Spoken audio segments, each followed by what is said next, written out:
Bienvenue au culte de Phila. Je vous souhaite à chacun vraiment un moment béni, des moments bénis, puisqu'il va y avoir non seulement la parole qu'on va ouvrir, mais il va y avoir aussi les chants et la prière. Nous sommes rassemblés autour du Seigneur et de sa bonne parole, et nous voulons que le Saint-Esprit conduise ces moments. Sans plus tarder, je vais prier le Seigneur. Seigneur, merci, nous avons besoin de toi. Sans toi, nous ne pouvons rien faire, Seigneur. Et bien maintenant, aide-nous. Donne-nous ton intelligence pour comprendre les choses de ta parole. Ouvre-nous l'esprit, afin que nous recevions, Seigneur, conformément à tout ce que tu as préparé et tout ce qui est contenu dans ta parole, ces trésors et ces richesses dont notre âme a tant besoin. Merci de bénir les uns et les autres et de nous unir autour de ta chère présence. Que tu es bon, comme tu sais faire du bien à notre âme, à notre être tout entier. Merci Seigneur. Amen. Avant d'ouvrir le livre, et j'ai hâte de l'ouvrir, mais avant, j'aimerais que l'on chante ensemble ce chant que nous avons chanté au dernier culte, sur la croix, interprété par Marie. Voilà, nous ne l'écoutons pas seulement, nous chantons ensemble, nous avons les paroles à l'écran.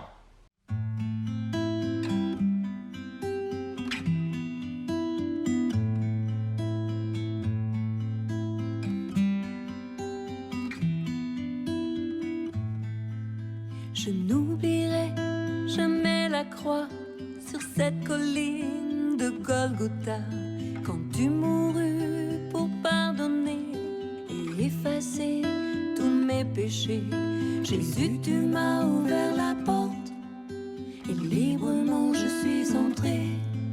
En ce lieu humblement j'apporte un doux parfum pour t'honorer.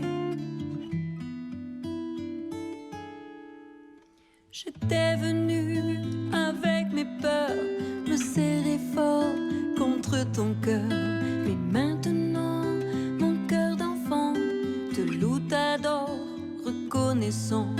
Jésus, tu m'as ouvert la porte et librement je suis entré. En ce lieu humblement j'apporte un doux parfum pour t'honorer.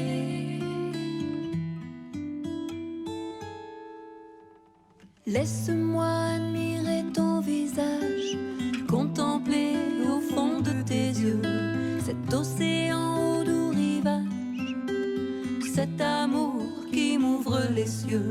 Jésus, tu m'as ouvert la porte et librement je suis entré. En ce lieu humblement j'apporte un doux parfum pour t'honorer.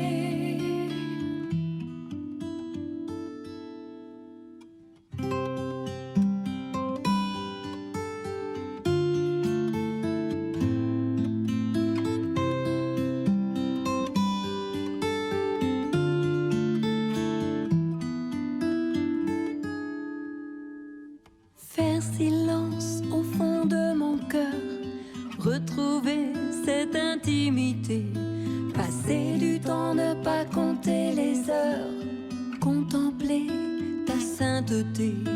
En ce lieu humblement j'apporte un doux parfum pour t'honorer. Je n'oublierai jamais la croix sur cette colline de Golgotha.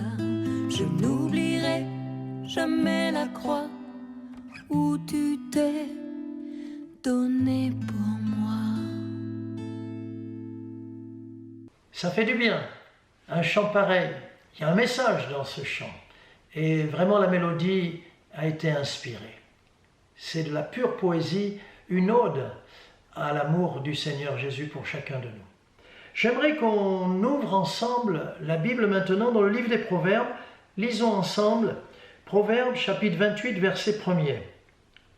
Le méchant prend la fuite sans qu'on le poursuive, le juste a de l'assurance comme un jeune lion.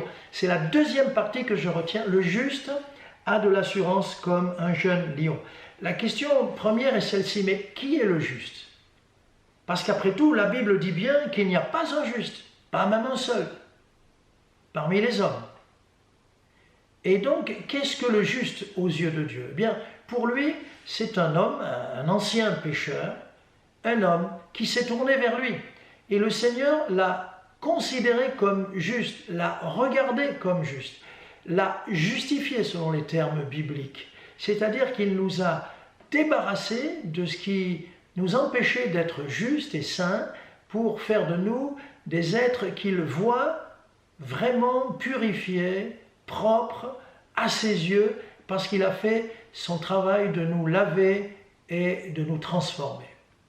Un jour, on demandait à un petit enfant s'il y avait pour Dieu quelque chose d'impossible. Et le gamin a dit non, non, non, à Dieu tout est possible. Puis tout à coup, il se ravise et il dit ah si, il y a quelque chose que Dieu ne peut pas faire. Ah, et c'est quoi? Dieu ne peut pas nous trouver coupables quand nous sommes en Jésus, quand nous sommes dans le creux de sa main. Quelle belle réponse, quelle belle réponse. Alors, le juste, c'est le chrétien, mais d'où lui vient cette assurance? L'assurance comme celle d'un jeune lion. Après tout, il vaut mieux être un jeune lion qu'un, qu'est-ce qu'on peut dire, un petit chat teigneux. Ah, le petit chat teigneux peut faire une petite bagarre, mais nous sommes appelés à des grands combats, à nous battre pour de grandes batailles. Alors, qu'est-ce que cette assurance? D'où nous vient cette assurance? Plusieurs points. Premier point, l'assurance que nous avons, justement, c'est d'avoir été pardonnés. Le Seigneur nous a annoncé l'évangile du pardon des péchés. L'évangile est aussi appelé l'évangile de la grâce. Jésus est venu pour le pardon des péchés, c'est pour ça que l'évangile est appelé bonne nouvelle, bonne nouvelle. Il vient pour nous pardonner, il vient pour mourir à notre place. C'est lui qui est condamné à la place des coupables que nous sommes. Et nous recevons par lui le pardon.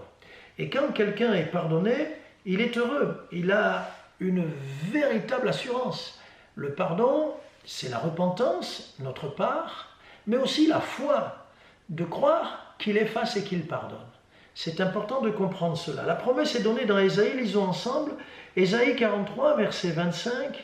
L'Éternel parle en personne et il dit, c'est moi qui efface tes transgressions pour l'amour de moi, et je ne me souviendrai plus de tes péchés. Ça, c'est la promesse de Dieu. Et l'homme, dans son vécu, apporte la réponse. Psaume 32, verset 5, « Je t'ai fait connaître mon péché. Je n'ai pas caché mon iniquité. J'ai dit, j'avouerai mes transgressions à l'Éternel, et tu as effacé la peine de mon péché. » Et l'enseignement apostolique est repris aussi pour bien montrer que le Seigneur est celui qui efface. Le verbe effacer est très important. Effacer, ça veut dire ça n'existe plus. Effacer, ça veut dire que plus personne ne peut en parler. Plus personne ne peut nous dire ce que Dieu a effacé. Ça veut dire aussi que notre passé ne peut plus nous rattraper. Et voici donc le témoignage et la doctrine, l'enseignement apostolique. 1 Jean chapitre 1er verset 9. « Si nous confessons nos péchés, il est fidèle et juste pour nous les pardonner et pour nous purifier de toute iniquité. » Alors bien sûr, comme ce pardon, cette délivrance de la culpabilité vient nous donner une grande assurance, le travail de Satan est un travail de sape, travail de Satan, du méchant, des hommes, parfois de notre propre chair, est un travail de sape pour que nous perdions cette assurance que nous avons. Et il est appelé, le diable, dans l'Apocalypse, chapitre 12, il est appelé l'accusateur de tous nos frères. C'est lui qui accuse. Rappelez-vous le livre de Job, où Satan vient devant Dieu, l'Éternel, pour accuser Job et pour demander à Dieu de le frapper. Et le travail de Dieu, à l'inverse de celui de Satan, est de libérer notre conscience, pour nous donner la paix au fond du cœur, nous délivrer de toute culpabilité et mettre à la place l'assurance. Parce que cette assurance nous donne d'avancer. Donc, premier point, Dieu est celui qui pardonne, Dieu est celui qui efface, Dieu est celui qui ôte toutes nos histoires, toute notre folie, toute notre méchanceté, tout notre péché du passé. Premier point. Deuxième point, Nous avons de l'assurance, comme un jeune lion, quand nous avons sur nos cœurs, sur nos vies, sur nos mains, dans l'œuvre que nous faisons, l'approbation divine. Et ça, c'est très important. Nous sommes différents, dit Jésus, des religieux. Il dit, les religieux cherchent à être vus des hommes. Il le dit dans l'Évangile plusieurs fois. Il dit aussi que les hommes, les religieux, tirent leur gloire les uns des autres. Mais à l'inverse, l'enfant de Dieu, lui, cherche à plaire à son Seigneur. Et ce qui compte pour toi, mon frère, pour toi, ma sœur, pour moi-même, c'est ce que Dieu dit de toi, c'est ce que Dieu pense de toi. Et ce que Dieu pense de moi et ce que Dieu pense de toi peut être différent de ce que les autres vont dire sur nous. Mais ça, on s'en fiche. Ce qui compte, c'est l'approbation de Dieu sur nos vies. Alors, comme le dira l'apôtre Paul, nous cherchons à plaire à Dieu.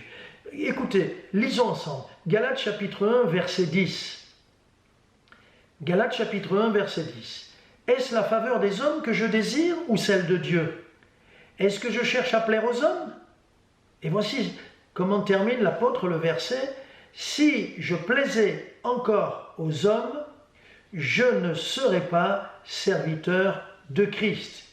Ce qui compte, quand nous adorons, quand nous prions, quand nous louons, quand nous remercions, quand nous donnons, quand nous agissons, quand nous témoignons et quand nous prêchons, ce qui compte, ce sont nos mobiles. Quelque part là et là, c'est ce qui compte.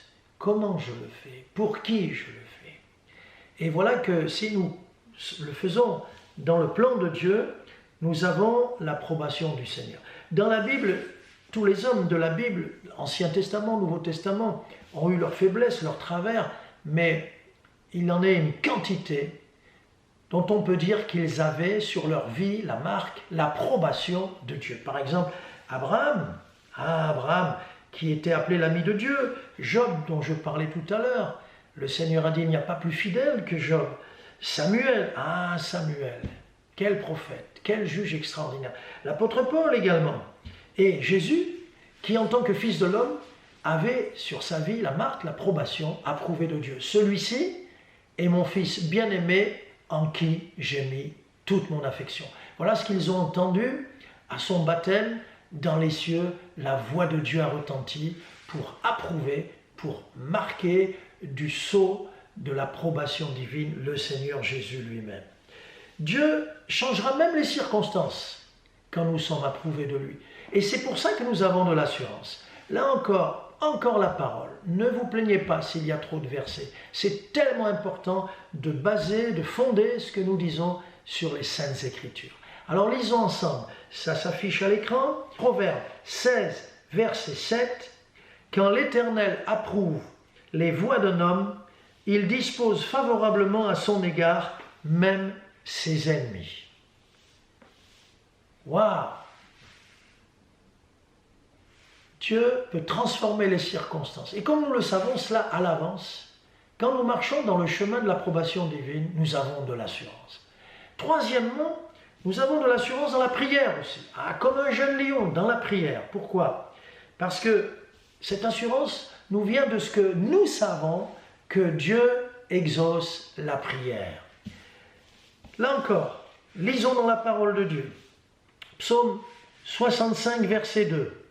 Ô toi qui écoutes la prière, tous les hommes viendront à toi. Et moi j'ajoute, tous les hommes viendront à toi avec une grande assurance, parce que Seigneur, tu es celui qui écoute mes prières. Seigneur, quand un malheureux crie, tu l'entends et tu le délivres de toutes ses détresses. Et je continue. Là, le psaume suivant, psaume 66, verset 19.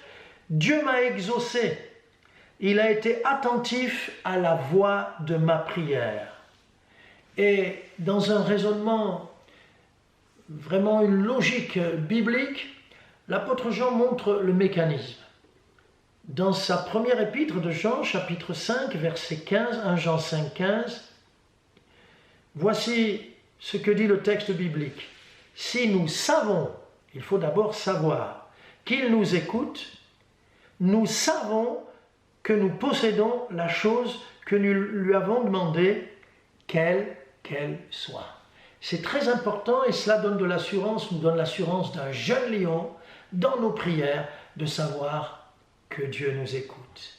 Si je le sais, j'ai beaucoup plus d'assurance pour demander et pour recevoir, bien sûr. Si je sais qu'au verbe prier s'associe le verbe écouter de la part de Dieu, et on peut y ajouter le verbe exaucer, j'ai l'assurance quand je prie comme un jeune lion.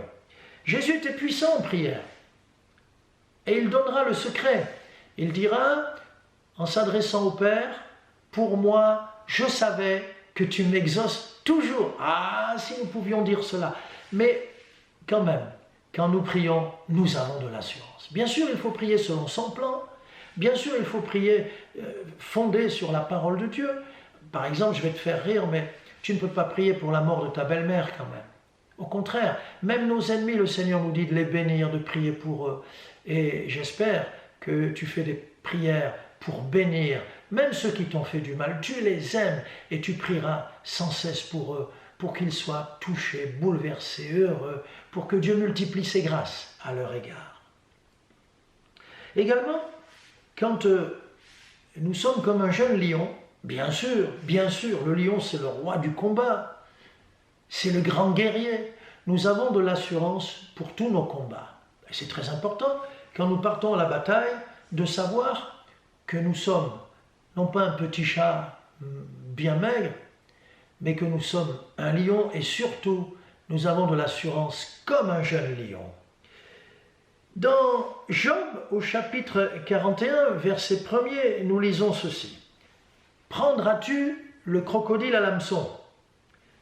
Saisiras-tu sa langue avec une corde ?»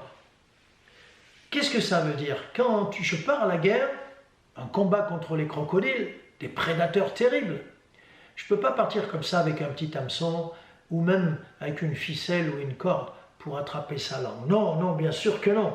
Bien sûr que non. Je dois être armé d'une grande vérité.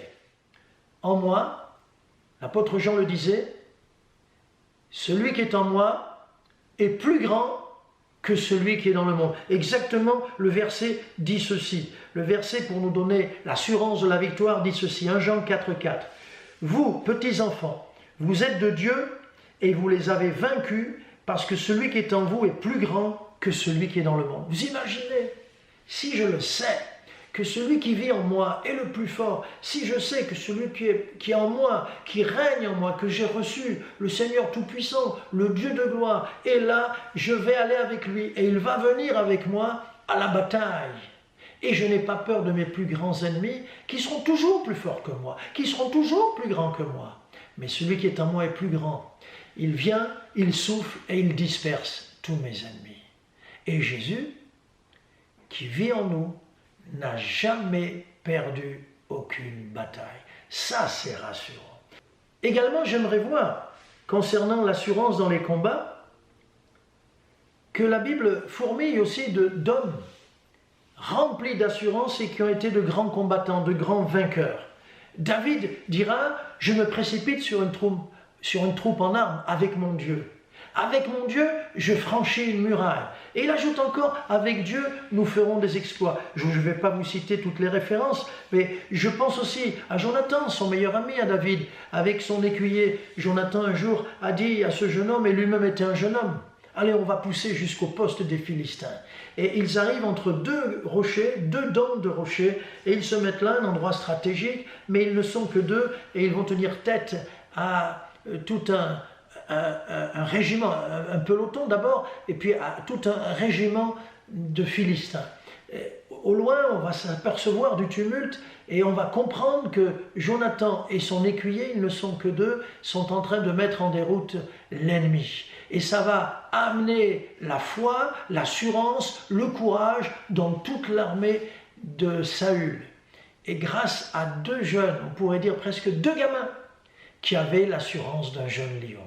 Ils n'ont pas eu peur, mais parce qu'ils savaient, ils ont dit, si le Seigneur est avec nous, nous irons et nous n'aurons pas peur. L'apôtre Paul était aussi un grand combattant.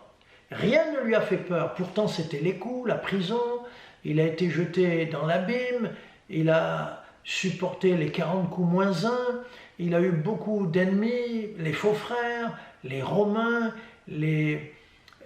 toute la persécution religieuse des Juifs. Et cet homme qui a beaucoup souffert et qui a été lapidé, cet homme jamais n'a eu peur. C'était vraiment un jeune lion, quelle assurance. Je vous cite, c'est bon qu'on le lise ensemble. Voici ce qu'il dit, en toutes ces choses, nous sommes plus que vainqueurs par celui qui nous a aimés. Car j'ai l'assurance que ni la mort, ni la vie, ni les anges, ni les dominations, ni les choses présentes, ni les choses à venir, ni les puissances, ni la hauteur, ni la profondeur, ni aucune autre créature ne pourra nous séparer de l'amour de Dieu manifesté en Jésus-Christ, notre Seigneur. Waouh! Il donne toutes les raisons dans les 2 derniers versets pour lesquels il a de l'assurance. Il peut proclamer « nous sommes plus que vainqueurs ». Vainqueurs, c'est formidable de dire « nous sommes vainqueurs ». Plus que vainqueurs, vainqueurs à l'avance, vainqueurs avec celui qui a le moral et qui sait qu'il a déjà gagné la bataille.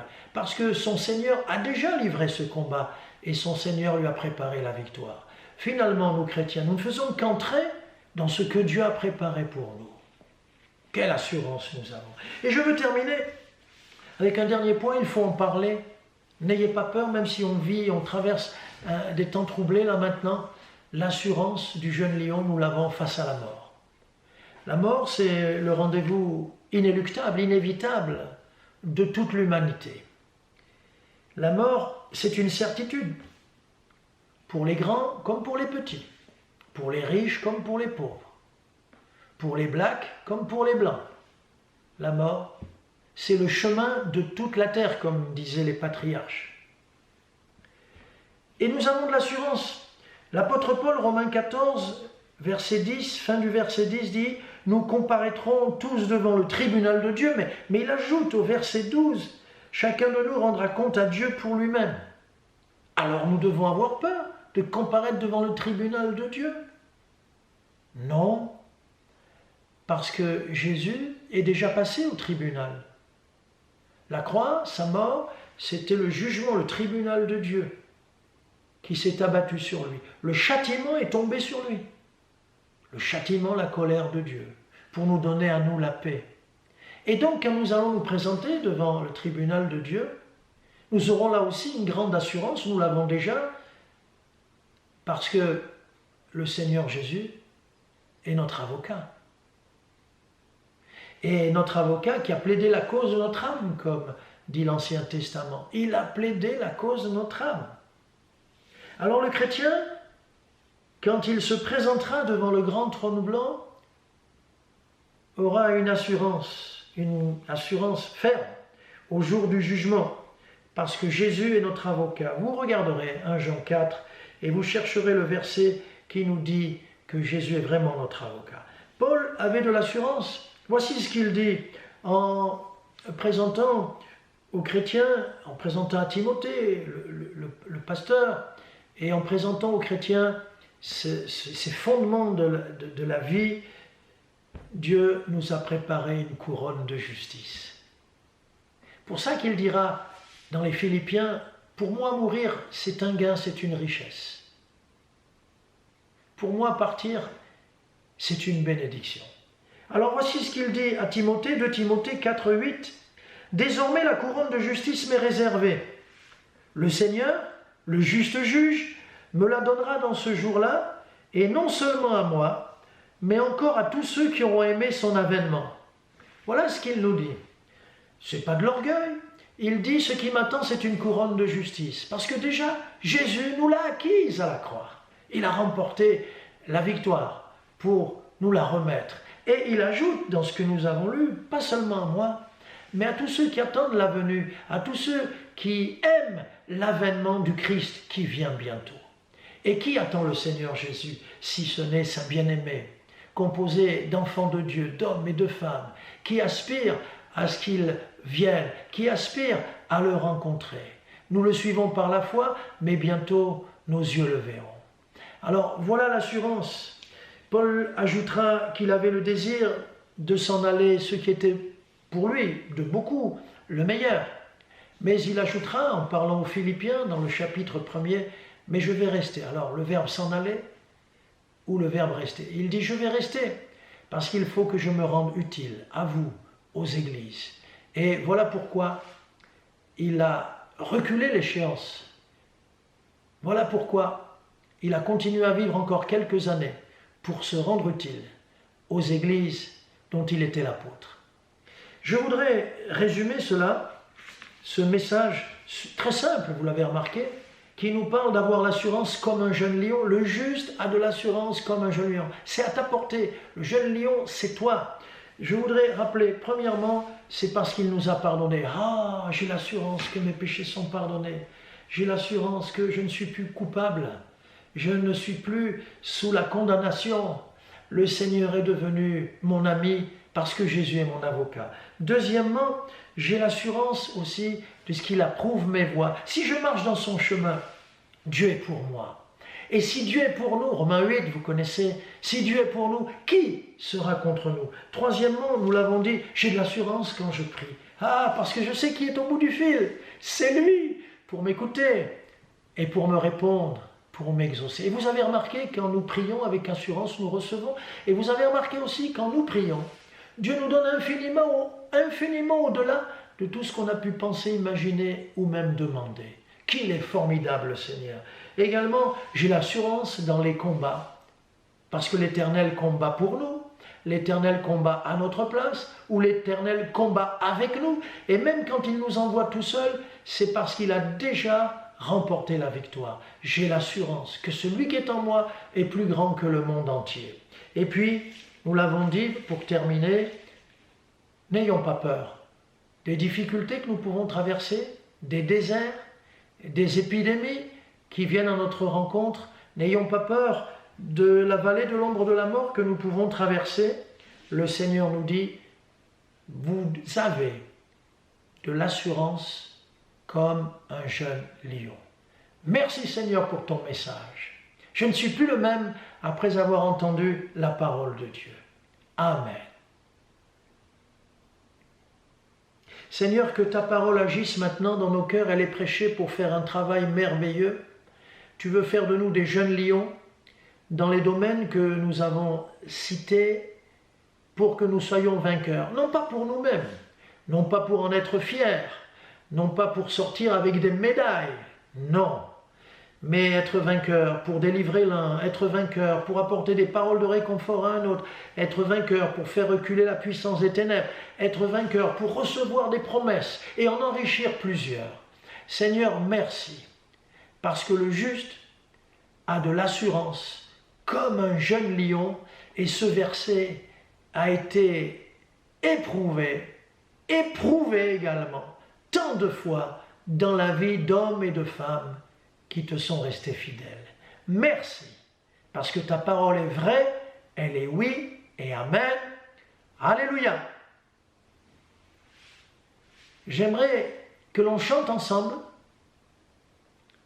à la gloire du Seigneur. Amen. Alléluia.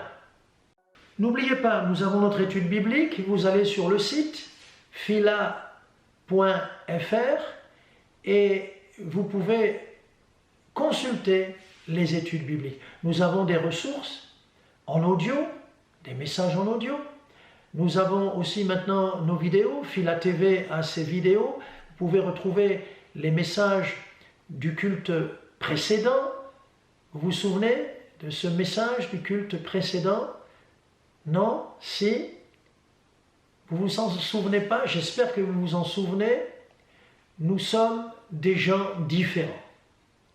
Et puis vous avez aussi les messages de David Davo qu'il va lancer chaque semaine, le mardi notamment. Enfin, il y a beaucoup de ressources, phila.fr. Que Dieu vous bénisse. À bientôt.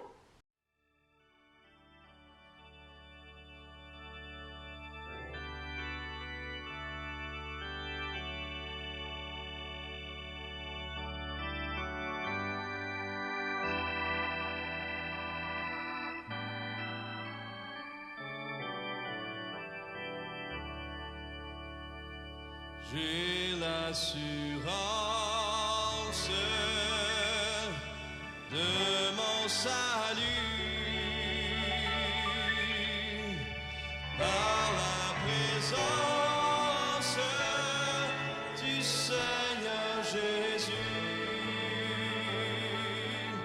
son sang m'a lavé, m'a racheté, et l'Esprit Saint m'a régénéré. C'est mon histoire, c'est l'amour chant, louer mon sauveur, le jour durant. C'est mon histoire, c'est l'amour chant, louer mon sauveur, le jour durant. Parfait repos